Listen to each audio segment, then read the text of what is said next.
ধৈর্য তো অনেক ধরলাম, কি লাভটা হয়েছে? ধৈর্য তো অনেক ধরলাম, কি আমার উপকার হয়েছে? সহ্য করে কি জীবন যাবে নাকি? আপনার মনে প্রশ্ন যখন আসবে আপনি বুঝে নেবেন এটা আপনার মনের প্রশ্ন নয়, এটা শয়তানের প্রশ্ন আপনার মনের মধ্যে ঢুকাই দিচ্ছে, যেন আপনি অধৈর্য হয়ে আঘাত করে ফেলেন। কারণ মিস্টার শয়তান ভালো করে জানে আল্লাহকে পাওয়াই হচ্ছে বান্দার কাজ, আর আল্লাহকে পাওয়ার জন্য বান্দার যতগুলা কাজ আছে সবচাইতে হাই লেভেলের অন্যতম একটা কাজের নাম হচ্ছে ধৈর্য। তো ধৈর্য দিলে তো আরো আপনাকে কাছে টেনে নিবে, কিতে তো ফেটরার। সেজন্য ও চায় না কেউ ধৈর্য ধরুক, সেজন্য বলে যে ও ধৈর্যস্ত আর কি ধরিবি। শয়তানের বলাটাকে আমরা মনে করি আমাদের মনের বলা, এটা আসলে বুঝতে হবে কোনটা আমাদের মনের বলা কোনটা শয়তানের বলা। এবার আপনি শয়তানের কথাটা শুনে ছোট ভাইরে দইলা কলার সাইড দইলা মাইরা দিয়েছেন, নাক একটা ফাটাই দিয়েছেন। কার কথা শুনে? জোরে বলতে হবে, কার কথা শুনে? তাহলে দোষীকে শয়তান, দোষীকে। এবার যখন আপনার হাটাজারির পুলিশ আসলো, পুলিশ এসে যখন আপনাকে গ্রেফতার করতে চাচ্ছে, আপনি বলবেন যে স্যার আমার কোনো দোষ নাই, উইতের দোষ কার? শয়তান হব দাঁড়িয়ে কি জিরে। আমি কি বুঝাতে পারছি? ঠিক একই ক্যারেক্টারটা শয়তান হাসরের ময়দানেও করবে। আমরা যখন বলবো আল্লাহ নামাজ শয়তানে পড়তে দেয় নাই, শয়তান ডাইরেক্ট উল্টে যাবে। আমি কি বুঝাতে পারছি আমার যুবক ভাইদেরকে কথা? ও একটা দোষও নিবে না, ও বলবে যে আল্লাহ ও আমার কথা শুনবে কেন? তুমি না খাওয়া, ও তো তোমার কথা শোনা দরকার ছিল, আমি তো ওরে খাওয়াই না, ও আমার কথা শুনলো কেন? ডাইরেক্ট পোল্টি মারবে। তো যে পোল্টি মারবে তার দলে যাওয়ার কোনো দরকার। সেজন্য মনে রাখবেন যেখানেই আপনার বিপদ আসবে মনে রাখবেন ধৈর্য ধরার নিয়ামত আল্লাহ আপনাকে দিচ্ছে। কেন? আল্লাহ আপনাকে গুনাহ মাফ করাতে চাচ্ছে, আল্লাহ আপনাকে জান্নাত দিতে চাচ্ছে, আল্লাহ আপনাকে কাছে টানতে চাচ্ছে। মনে রাখবেন যাকে রব ভালোবাসে বেশি তাকে কষ্ট দেয় বেশি, যাকে রব ভালোবাসতে চাই বেশি মুসিবতে ফেলে বেশি। আল্লাহ তুমি ভালোবাসলে কষ্ট দাও কেন? তুমি ভালোবাসলে মুসিবত দাও কেন? তুমি ভালোবাসলে ক্ষুধার যন্ত্রণা কেন হবে? তুমি ভালোবাসলে আল্লাহ তৃষ্ণার যন্ত্রণা কেন হবে? তুমি না রাজ্জাক, তুমি তো সবকিছু রিজিক দাতা, তাহলে তোমাকে ভালোবেসে তুমি আমাকে ভালোবাসলে কেন আমার ক্ষুধার যন্ত্রণা, কেন আমার তৃষ্ণার যন্ত্রণা? রব্বে কারীম বলে আমি চাই না সাময়িক এই 2 দিনের খাবার খেয়ে আমার ভালোবাসার বান্দাটা বেঁচে থাকুক, আমি চাই তো তোরে জান্নাতের ফল খাওয়াতে। এবার বলেন ধৈর্য কখন ধরে? বিপদ যখন আসে।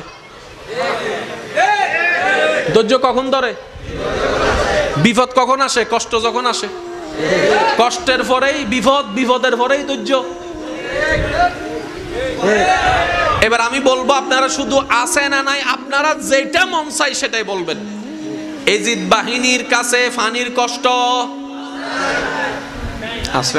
ওয়ানাকসিম মিনাল আমওয়ালি ওয়াল আনফুসি ওয়াস সামারাত ওয়াবাশশিরিস সাবিরিন ওয়াবাশশিরিস সাবিরিন ওয়াবাশশিরিস সাবিরিন আল্লাযিনা ইযা আসাবাতুহুম মুসিবা ক্বালু ইন্না লিল্লাহি ওয়া ইন্না ইলাইহি রাজিউন। আমি রব কার সাথে আছি জানো? যারা ধৈর্য ধরে। ধৈর্য কারা ধরে জানো? যারা কষ্ট পায়। আল্লাহ কিসের কষ্ট? বলে যে পানির কষ্ট, খাবারের কষ্ট, ভয়ের কষ্ট, সম্পদ নষ্টের কষ্ট, জান নষ্টের কষ্ট। এই কষ্ট পাওয়ার পরও আল্লাহ আমি কিভাবে বুঝবো তুমি কার সাথে আছো? বলে যে যাদের ভিতরে দেখবা হাজার কষ্ট আসার পরে আমি আল্লাহর প্রতি কোনো আপত্তি জানাই নাই, আফসোস জানাই নাই, বিরক্তি দেখাই নাই, কষ্ট দেখাই নাই, প্রতিবারে বলেছে আলহামদুলিল্লাহ আল্লাহ তুমি যা করে খুশি, আমরা সেটা পেয়ে খুশি। বলেন না সুবহানাল্লাহ। রব চায় বান্দা কিছু একটা কর, অল্প করে হইলেও কর, আমার জন্য কর। বুঝে বুঝে বলেন না সুবহানাল্লাহ। বান্দা কিছু একটা কর, অল্প করে হলেও কর, আমাকে খুশি করার জন্য কর। ওই করাটা এমন ভাবে কর যে করাটা দেখে আমি মালিক খুশি হয়ে তোর সারা জীবনের গুনাহকে মাফ করে দিতে পারে। আর আমি যদি মাফ করে দিই তোকে জাহান্নামে নেওয়ার ক্ষমতার কারণে জান্নাত তোর হয়ে যাবে। ওয়াকিয়া সবারই জানা, মুসা নবীর একজন পাপী উম্মত মরণের আগে শুধু কুকুরকে পানি খাওয়াইছে। তো মুসা নবীর উম্মতের জন্য যদি রব এত দয়াবান হয়, আমরা তো আল্লাহর হাবিবুল্লাহ নবীর উম্মত, আমাদের জন্য আল্লাহর দয়া আরো বেশি। কথা বলেন ঠিক কিনা? সেজন্য আজকে থেকে দোষ দিব আমরা সবসময় নিজের। ব্যর্থ হয়েছি আমার দোষ। জোরে বলেন না রে ভাই, ব্যর্থ হয়েছি আমার দোষ। লাভ চান না লস চান? একটা আওয়াজ দেন, লাভ চান না লস চান? আল্লাহ আমাদের সবাইকে একটু বুঝার তৌফিক দান করুন। ও আল্লাহ, তোমাকে খুশি করার মতো কোনো আমল এখনো পর্যন্ত আমরা কেউ করতে পারি নাই, কেউ পারি নাই। তো তোমার কাছে একটাই ফরিয়াদ, মওলা আমাদের উপর তুমি নারাজ হইও না, আমাদেরকে তুমি ফেলে দিও না। আমরা তোমার বান্দা মওলা, তোমার বান্দা। আল্লাহ যতই ভুল করি তোমারই তো বান্দা। তুমি ফেলে দিলে তো কোথাও যাওয়ার আর ঠাঁই নাই আমাদের। আল্লাহ আজকের এই মাহফিল থেকে আমাদেরকে তোমার প্রিয় বান্দা হওয়ার জন্য, দুনিয়া এবং আখেরাতে জিতার জন্য যা যা গুণ অর্জন করা দরকার আমাদের সবার ভিতরে সেই গুণগুলো তুমি দয়া করে দান করে দাও। আমিনের আওয়াজ আর একটু বড় হলে সুন্দর হতো। আল্লাহ তোমার প্রিয় বান্দা হিসেবে আমাদেরকে কবুল করে নাও। তোমার নবীর প্রিয় উম্মত হয়ে কবরে যাওয়ার তৌফিক দান করো। আপনাদের কি কষ্ট হচ্ছে ভাইয়া? ইউসুফ নবীর ভাইয়ের প্ল্যানিং কি ছিল? ইউসুফ আল্লাহ পাক বলে যে এখনো দিন বাকি আছে, এখনো দিন। এবার দেখেন ইউসুফ নবীকে ওখান থেকে নেওয়ার পরে, তোলার পরে যা যা সব কি জানেন আপনারা, শুধু মনে করিয়ে দিচ্ছি। ওনাকে একজনে কিনলো, কিনার পরে বলে যে বাজারে তুল, বিক্রি করব। কি হিসেবে? গোলাম হিসেবে। ইউসুফ নবীকে বাজারে তোলা হয়েছে কি হিসেবে? সবাই বলে না কি হিসেবে? গোলাম হিসেবে, চাকর হিসেবে। জগৎ ওনাকে চাকর বানাই প্রেজেন্ট করেছে। রব বলে যে আমার প্ল্যানিং আলাদা, আমার প্ল্যানিং আলাদা। তোরা আজকে যাকে চাকর গোলাম হিসেবে দেখছিস, ওকে আমি বাদশাহীর আসনে বসাবো। বান্দার প্ল্যানিং দেখেন, আল্লাহর প্ল্যানিং দেখেন। এবার আসেন, আরে মা, মনোযোগ মনোযোগ মনোযোগ। ইউসুফ নবী বাজারে তুলছে কি হিসাবে ভাইয়া? সম্মান না অসম্মান? অসম্মান বলে না, সম্মান না অসম্মান? আমাদের শিকার জানার দরকার, এগুলো শিখে শিখে জীবনের সাথে মিলাই বুদ্ধি করে কাজ করার দরকার। এবার দেখেন আল্লাহর প্রিয় নবী ইউসুফ নবীকে যে গোলাম বানাচ্ছে, আল্লাহ দেখে নাই? আল্লাহ দেখেও কি হয়ে আছেন? আল্লাহ চুপ হয়ে থাকা মানে আল্লাহ আপনার সাথে নাই নয়, আছে। আপনার দুশমনকে একটু সময় দিচ্ছে যে ফিরে আসার জন্য। ফেরাউন যখন বলছে আমি আল্লাহ, আল্লাহ শুনছে, সাথে সাথে গার মটকায় দিতে পারতো।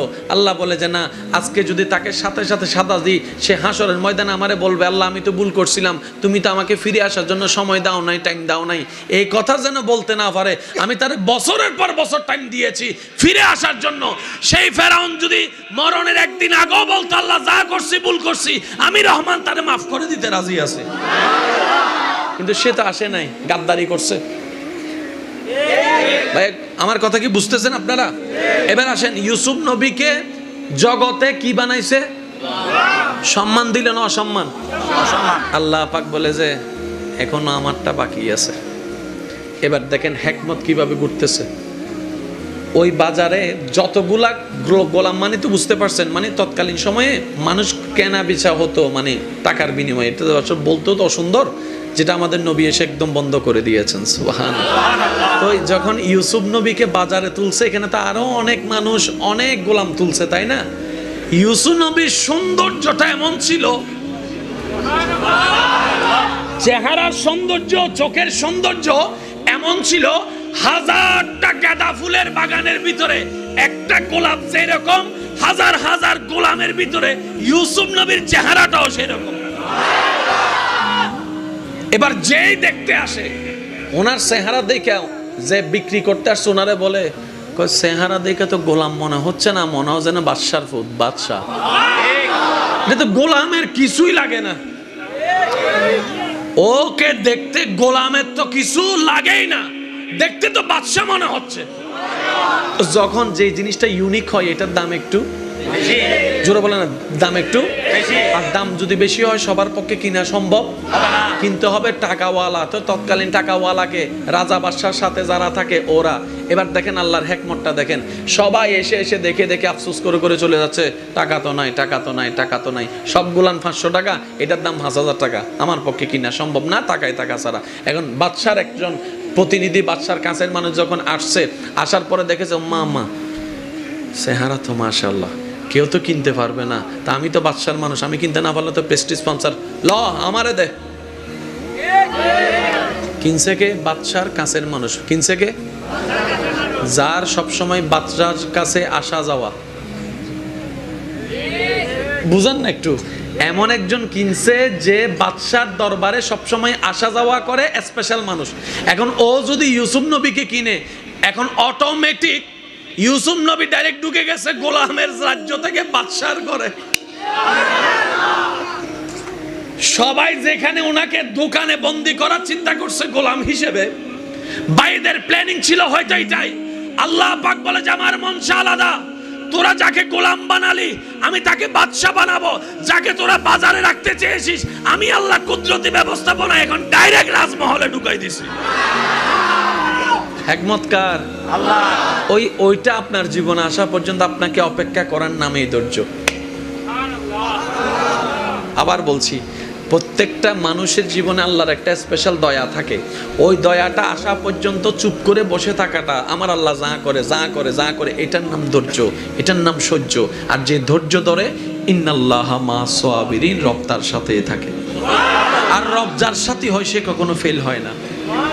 হিসাব ক্লিয়ার, এখানে কোনো ভেজাল নাই ভাই। এখন আপনার জিত আপনাকে জিততে হবে, আমার জিত আমাকে জিততে হবে। নিজে বাঁচিলে ভাই জোর নহত চাই, যারা নিচে বসছো না আর ভাই চুপ করি দেবেন, যারা চেয়ারত বসছো মিটার একবার হন চাই। নিজে বাঁচিলে এই দুন মানুষের আওয়াজ ইল্লে ওই ভাই বুঝছি, ওনার আওয়াজ নয় দুন, যারা সিটাঙ্গে আসুন তারা একবার আওয়াজ দন। নিজে বাঁচিলে ইয়া না বুঝা যাতে মেড ইন সিটেঙ্গে, নহলে তো রোহিঙ্গা তুন গুদু আই ঢুকি কি ভাল্লার কেন ওয়া সাই সিটেঙ্গে ওয়া মেড ইট ফলে লোয়া সিটেঙ্গে ওলা কল একবার হ মারহাবা। ও বাজরিবে হাল্লে রায় দিয়ে দে কেন আওয়াজটা আওয়াজ দিও না ভাই। আর আরেকবার মাহফিল করলে হয়তো শেয়ার হইলেও ভাই শেয়ার দিবে, নয়তো ডাইরেক্ট বডি হইলে বডি দিবে। দুই রকম হইলে মাহফিল দুই লইছে কি মনে তাইব না ইনশাল্লাহ। এতে মানে দুই লেভেলে রয়েছে কি আমরা বুঝুন ফলা কি হয় ইনশাল্লাহ। আমরা তো খেয়াল লাগবেন ইনশাল্লাহ। ডর করে একবার হন না মারহাবা। এখন ইউসুফ নবী চলে গেছে কোথায়? যেখানে যেতে ডুবতে পারে সবাই, যেখানে গিয়ে বাহিরে দাঁড়ায় আল্লাহ ইউসুফ নবীরে ঢুকাই দিছে ঘরের ভিতরে। ভাই একটু জোরে বলেন না সুবহানাল্লাহ। এবার যে কিনছে কিনে পড়ছে আরেক বিপদে। ইউসুফ নবীরে যে দেখে এত সুন্দর কা ইবে হতো নেন, এত সুন্দর কা দাম হতো, এত সুন্দর কা দাম হতো। বুঝতেছেন তো বিষয়টা?